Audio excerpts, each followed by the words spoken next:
Para muchos, Navidad es la mejor época del año por los colores, por las luces, por los regalos, por los regalos, por los regalos. Pero una segunda temporada o semana es la que hemos vivido en estos días, que es la Semana Mayor, la Semana Santa, porque marca un antes y un después en la vida cristiana, un antes y un después en la creencia y en la vida de todo aquel que lo entiende realmente. Y para mí siempre es maravilloso tomar estos días de un mayor regocijo y entender lo que hizo Cristo en la cruz y lo que significa. Y por eso quiero invitarlos a que me acompañen a leer Mateo capítulo 28, verso del 1 en adelante. Dice así: el domingo por la mañana temprano, ¿qué día era? Domingo. Cuando amanecía el nuevo día, María Magdalena y la otra María fueron a visitar la tumba. De repente se produjo un gran terremoto, pues un ángel del Señor descendió del cielo, corrió la piedra a un lado y se sentó sobre ella. Su rostro brillaba como un relámpago y su ropa era blanca como la nieve. Los guardias temblaron de miedo cuando lo vieron y cayeron desmayados por completo. Entonces el ángel le habló a las mujeres. No teman, dijo. Sé que buscan a Jesús, el que fue crucificado. No está aquí. Ha resucitado tal como dijo que sucedería. Vengan y vean el lugar donde estaba su cuerpo. Y ahora vayan rápidamente y cuéntenle a sus discípulos que ha resucitado y que va delante de ustedes a Galilea. Allí lo verán. Recuerden lo que les he dicho. Las mujeres se fueron a toda prisa, estaban asustadas, pero a la vez llenas de gran alegría, y se apresuraron para dar el mensaje del ángel a los discípulos. Este es uno de los relatos de la resurrección de Cristo, que marca un día como hoy. Algo se liberó un domingo hace muchos años atrás y todavía no se lo ha podido cambiar. Marcó un antes y un después. Es lo que conocemos como la resurrección, entendiendo que cuando fueron a buscar el cuerpo de Cristo, la tumba estaba vacía. Y vamos a hablar sobre eso el día de hoy. No tenemos detalles de lo que significa la resurrección y que fue transformado, pero aunque la Biblia relata muchas resurrecciones, estas tienen diferencias en particular. A diferencia de otros que resucitaron, que fueron levantados de entre los muertos, Cristo se levantó mediante su propio poder. A otros, Cristo los levantó de los muertos. En cambio, Él mismo con su poder lo hizo. Juan lo dice de esta manera: yo soy la resurrección y la vida. El que cree en mí vivirá aún después de haber muerto. Él es la misma resurrección, Él es la misma vida. Y no solo eso, sino que declaró que tenía el poder para poner su vida. No es que le llegó de manera fortuita o no lo esperó, sino que Jesús sabía que el momento que iba a ocurrir. Dice que nadie puede quitarme la vida, sino que yo la entrego voluntariamente en sacrificio. Pues tengo la autoridad para entregarla cuando quiera. Y también para volverla a tomarla. Esto es lo que ordenó mi Padre. Y decidió entregar su vida por amor. Por eso dice que Dios demostró su gran amor que nos tiene al enviar a Cristo a morir por nosotros cuando todavía éramos pecadores. Aun cuando no merecíamos el amor de Dios, aun cuando habíamos hecho lo peor, Dios ahí mismo decidió darnos su amor. Y Él predijo que iba a resucitar. Dijo que yo la puedo entregar y también la puedo tomar. Y Él predijo en qué tiempo iba a resucitar. Juan capítulo 2, verso 19 dice: de acuerdo, contestó Jesús, destruyan este templo y en 3 días lo levantaré. ¿Qué dices?, exclamaron. Tardaron 46 años en construir este templo y tú puedes reconstruirlo en 3 días. Pero cuando Jesús dijo este templo, se refería a su propio cuerpo. ¿Por qué decidió resucitar al tercer día? Porque algunos esperaban alguna señal del rey de forma diferente. Es más, le pedían. Mateo capítulo 12 dice, entonces respondieron algunos de los escribas y fariseos diciendo, Maestro, deseamos ver de ti señal de que eres el Mesías, de que tienes el poder y la autoridad. Y él respondió y les dijo, generación mala y adúltera, demandan señal, mas señal no les será dada, sino la señal de Jonás el profeta. Porque como estuvo Jonás en el vientre de la ballena 3 días y 3 noches, así estará el Hijo del Hombre en el corazón de la tierra 3 días y 3 noches. De esta cita se desprende algunas cosas. Primero, la señal que muchos deseaban es ver a Cristo como rey, con todo su poder. Y muchos decían, enséñanos ese poder.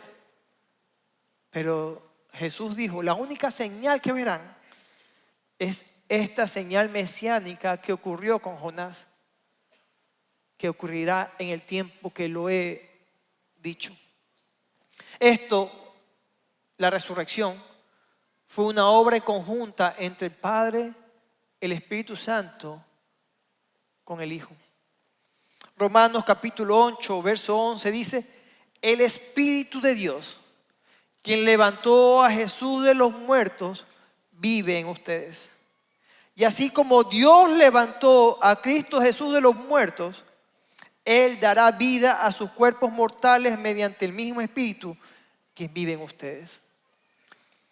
Este versículo creo que todo cristiano debería marcarlo, porque nos habla de muchas verdades. Una de las cosas que nos habla aquí es que nos demuestra la Trinidad en acción. Nos dice que el Espíritu de Dios levantó a Jesucristo de los muertos. Y así como Dios levantó a Cristo Jesús de los muertos, nos está mencionando el Padre, el Hijo y el Espíritu Santo.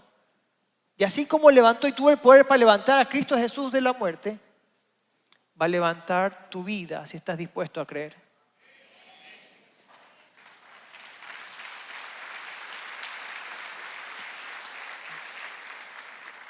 La resurrección es innegable, aunque muchas personas han tratado de desestimarla o rechazarla. Si usted quiere leer a profundidad, le recomiendo un par de libros que le pueda ayudar respecto a esto. Evidencia que exige un veredicto o el caso de Cristo. O si no le gusta la lectura muy larga, no dejes tu cerebro en la puerta. Pero estos son libros donde comienza a plantear y decir, ¿realmente Cristo realmente vivió y murió? Porque estos hombres que escribieron estos libros trataron de refutar que la resurrección no ocurrió. Y al tratar de refutar que Cristo no resucitó, terminaron creyendo mucho más en ese hecho indudable.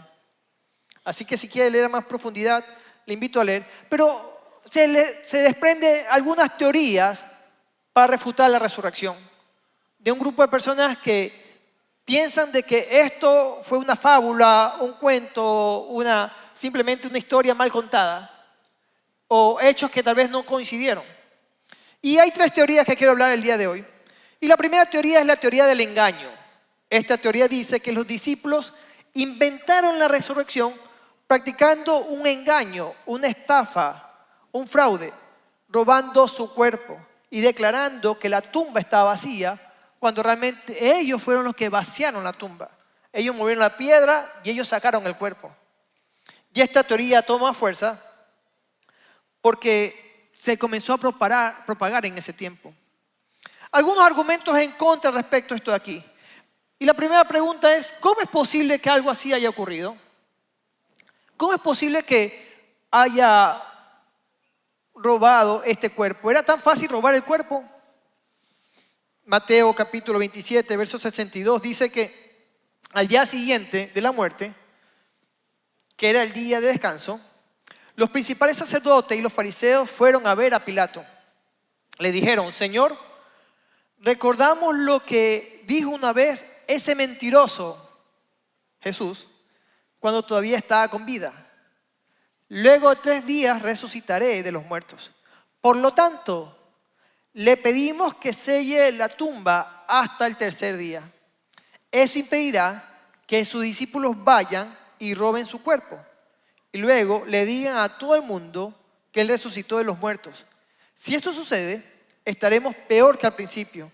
Y Pilato les respondió: tomen guardias y aseguren la tumba lo mejor que puedan. Entonces ellos sellaron la tumba y pusieron guardias para que lo protegiera. Es decir, la tumba estaba sellada y estaba con guardias. ¿Cómo es posible que un grupo de personas que trataron de engañar hayan luchado contra estos guardias? Y no eran cualquier guardias, eran guardias romanos. Eran soldados que estaban preparados para cualquier insurrección, cualquier levantamiento. Ellos estaban preparados para matar inmediatamente. ¿Cómo es posible que este grupo de personas se haya levantado sin tener ni siquiera ninguna baja de los discípulos de Jesús? ¿Cómo es posible que algo así haya ocurrido? Y más que nada, ¿cómo es posible que estos hombres que estaban descorazonados huyeron cuando vieron a Cristo morir en una cruz? Hayan tenido el valor para luchar contra ellos. Estaban tan temerosos del evento que ocurrió que nos dice esto, Marcos capítulo 14, verso 50. Entonces, todos sus discípulos lo abandonaron y ¿qué dice? Y huyeron. ¿Cómo es que estos hombres que huyeron, salieron corriendo, después iban a luchar contra estos soldados romanos y morir por una mentira? Y no dice eso, sino que dice que un joven, es interesante esta anécdota, dice que los que seguían solo llevaba puesto una camisa de noche de lino. Y cuando la turba intentó agarrarlo, dice que su camisa de noche se deslizó y huyó hasta desnudo. Imagínense, es decir, estos hombres que salieron corriendo hasta desnudos iban a tener todo el valor de luchar contra soldados por una mentira. Solo la resurrección explica el indomable valor y poder que revelaron estos hombres a ver al Cristo vivo. Cristo nos da el valor de enfrentar la vida de una forma diferente. Hay una segunda teoría. La primera es la del engaño. La segunda teoría es la del síncope, que es que Jesús no murió de verdad, sino que nada más se desmayó, aunque pensaron que estaba muerto realmente. ¿Lo he puesto a pensar? ¿Y si ocurrió algo así? Cuando alguien moría, Deuteronomio indica esto aquí.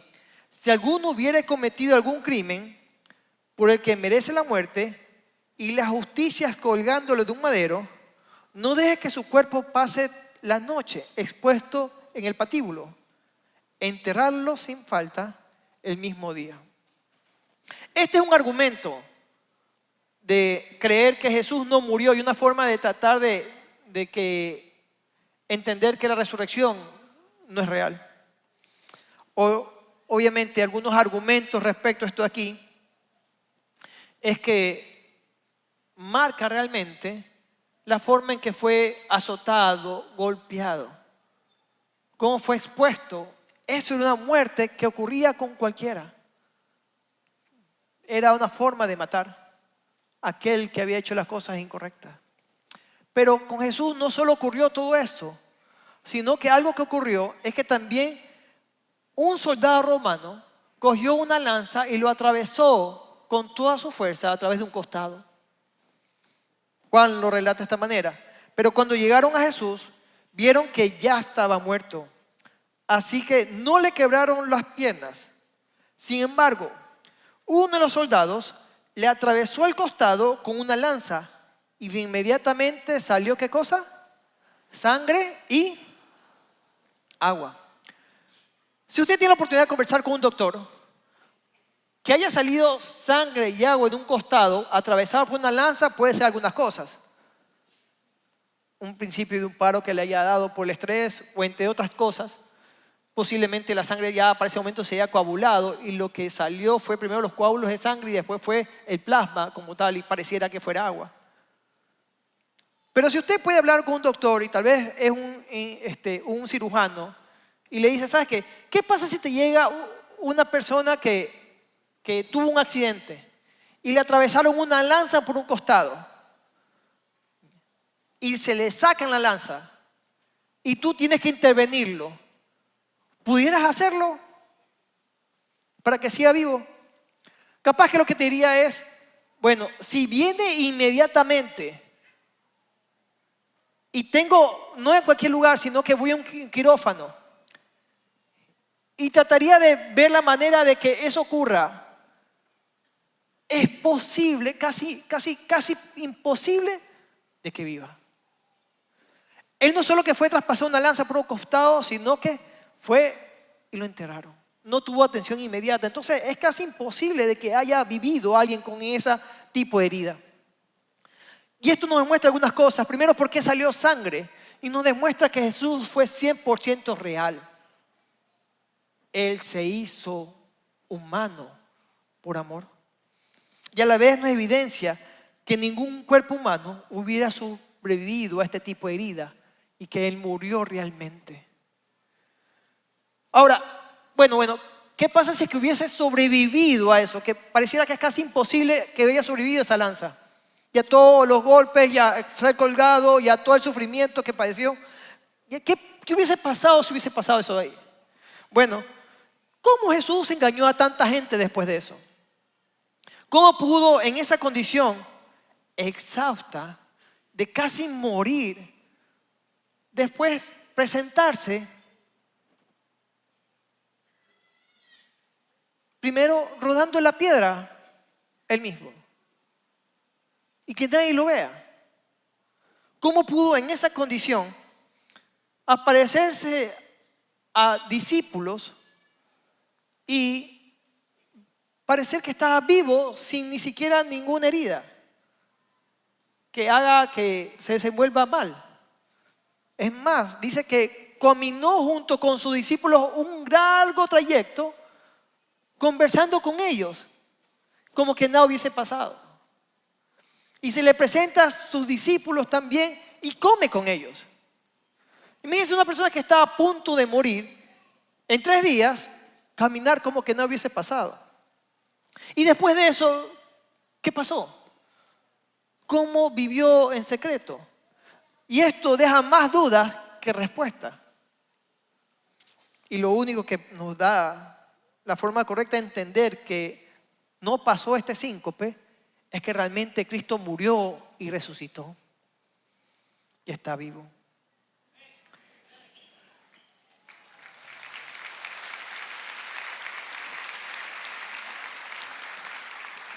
Hay una tercera teoría que es una alucinación. Los discípulos pensaban tanto en el Salvador que pensaron tanto en eso que se imaginaron ese momento. Es más, hasta las mujeres se equivocaron. Todos lo imaginaron y cuando fueron a la tumba incorrecta. Y sí estaba Cristo muerto en otro lugar. Si hubiese sido así, la gente le hubiese dicho, oye, mira, sí está aquí en esta tumba. Pero ¿cómo es posible que tanta gente haya tomado esta alucinación? Pablo lo dice de esta manera, en 1 Corintios 15, verso 1. Ahora, amados hermanos, permítanme recordarles la buena noticia que ya les prediqué. En ese entonces la recibieron con gusto y todavía permanecen firmes en ella. Esa es la buena noticia que los salva si ustedes siguen creyendo en el mensaje que les prediqué. A menos que hayan creído algo que a principio de cuentas nunca fue cierto. Yo les transmití a ustedes lo más importante y lo que se me ha transmitido a mí también. Cristo murió por nuestros pecados, tal como dice las Escrituras. Fue enterrado y al tercer día fue levantado de los muertos, tal como dice las Escrituras. Lo vio primero Pedro, dice, lo vio Pedro. Luego lo vieron los 12. Y más tarde lo vieron más de... ¿Cuántos? ¿Cuántos? 500 alucinaciones, ¿crees que hubieron? Como hubiese sido bien complejo, ¿no? Dice, lo vieron más de 500 de sus seguidores a la vez. Y dice, me encanta esta parte, y la mayoría de los cuales todavía viven. Vayan y pregúntenle lo que vieron. Y te va a decir lo que realmente ocurrió. Aunque algunos ya han muerto. Así que creer en esta teoría de que fue una alucinación hasta colectiva es más difícil de imaginar. Y es por eso que con mayor razón podemos entender que la resurrección es innegable. La resurrección tiene un propósito. La resurrección de Cristo tiene muchos significados. Y lo primero que podemos ver es que la resurrección de Cristo constituyó una declaración del Padre que el último enemigo había sido destruido, la muerte. ¿Dónde está, muerte, tu aguijón? La muerte no tenía ya el poder sobre Cristo. La resurrección de Jesús no debe considerarse como una reanimación, porque no es lo que ocurrió con Él. No es que Jesús volvió a vivir de una forma normal, como tal vez pensaríamos, o como ocurrió con Lázaro o con la hija de Jairo, que volvieron a cobrar vida, y no solo eso, sino que después volvieron a morir, que estuvieron regidos por las necesidades biológicas y fisiológicas. Cristo, en cambio, resucitó para no morir más. La muerte ya no tiene dominio sobre Él. Él venció la muerte. Esa es la diferencia. La resurrección nos asegura que su sacrificio por todos los hombres fue aceptado por Dios. La resurrección nos asegura que gracias a Él el creyente es justificado. Y la resurrección nos asegura que la salvación es segura, que Él intercede por nosotros. Cuando vemos la resurrección entendemos que hay algo que ocurrió y nos permite ver, cuando vemos una cruz, no vemos a Cristo ahí porque Cristo está vivo. Cuando vemos la tumba sabemos que Cristo no está ahí, que Cristo está vivo y Él está con nosotros todos los días según su promesa.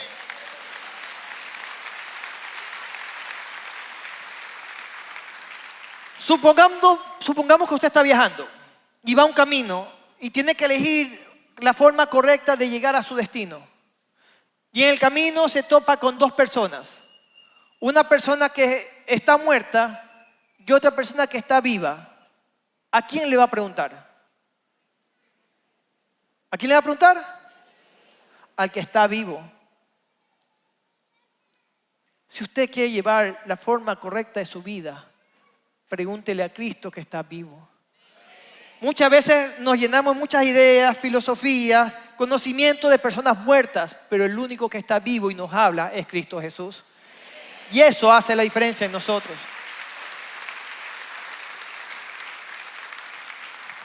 La resurrección de Cristo nos enseña a morir para vivir. Y nos enseña que cuando uno entiende la resurrección, lo vive, lo palpa, su vida cambia. Y que nosotros podemos tener una vida nueva cuando vivimos esta resurrección. Consideremos los cambios de personas que entendieron esto de aquí. Como leímos en Mateo hace un rato, María Magdalena y la otra María dice que fueron llorando, fueron tristes. Pero cuando vieron que no estaba muerto, sino que estaba vivo, ¿qué pasó con ellas? Dice que salieron corriendo alegres. Cuando entendemos que Cristo está vivo, realmente cambia nuestras emociones, nuestro pensamiento.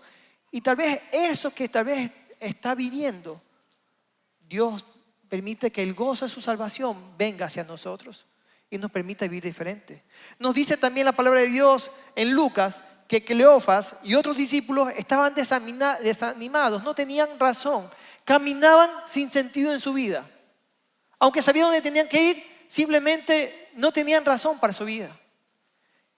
Y dice que Jesús comenzó a caminar con ellos. Y mientras les enseñaba la palabra de Dios, algo estaba ocurriendo en ellos.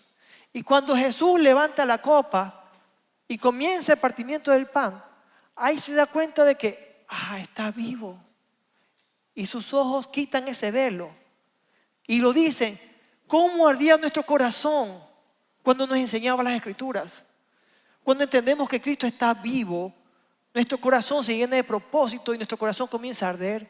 Y si tal vez sientes un vacío en tu corazón y no tiene sentido en tu vida, necesitas encontrarte con este Cristo vivo en tu vida.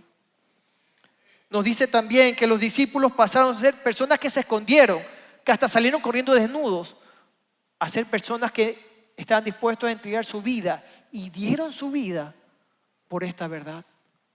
Y lo que nos enseña es cuando entendemos al Cristo que está vivo, somos capaces de vivir de una forma completamente diferente. Incluso Saulo, que perseguía a los cristianos, al encontrarse con Jesús vivo, fue un fiel seguidor y su vida cambió. Y puede cambiar la vida de cualquier persona que incluso está haciendo cualquier cosa incorrecta, a hacer lo que Dios quiere que haga. Cuando uno se arrepiente y se bautiza, se identifica con Cristo y está transformando su vida. Pablo lo dice así en Romanos capítulo 6. ¿O acaso olvidaron que cuando fuimos unidos a Cristo en el bautismo, nos unimos a Él en su muerte? Pues hemos muerto y fuimos sepultados con Cristo mediante el bautizo. Y tal como Cristo fue levantado de los muertos por el poder glorioso del Padre, ahora nosotros también podemos vivir una vida nueva. Cuando nos arrepentimos, cuando entendemos el bautizo, cuando damos el paso al bautizo, cuando nos queremos consagrar a Dios y entendemos esta verdad, nos dice que ese mismo poder nos da vida y una vida nueva.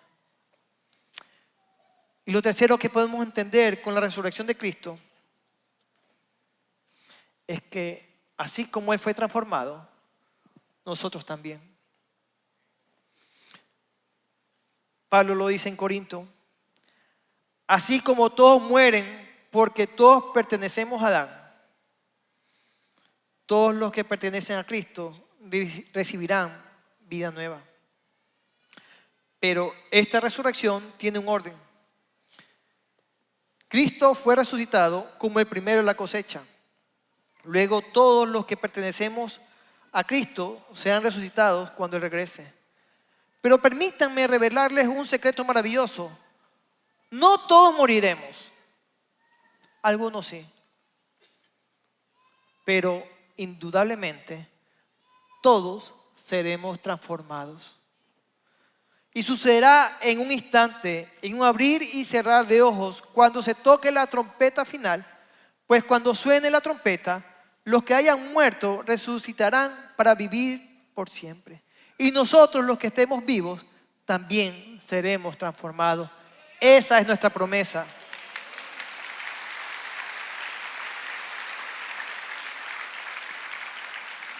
Con la resurrección no termina la historia de Jesús.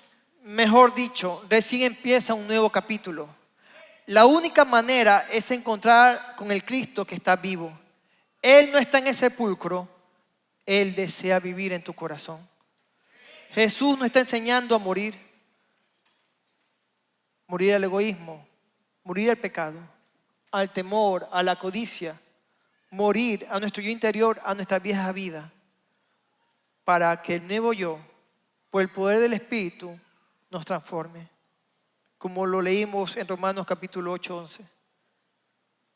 Que así como Dios levantó a Cristo de los muertos, Él dará vida a sus cuerpos mortales mediante el mismo Espíritu quien vive en ustedes.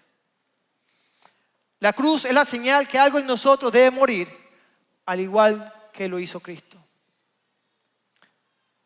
Solo acércate y prueba y míralo.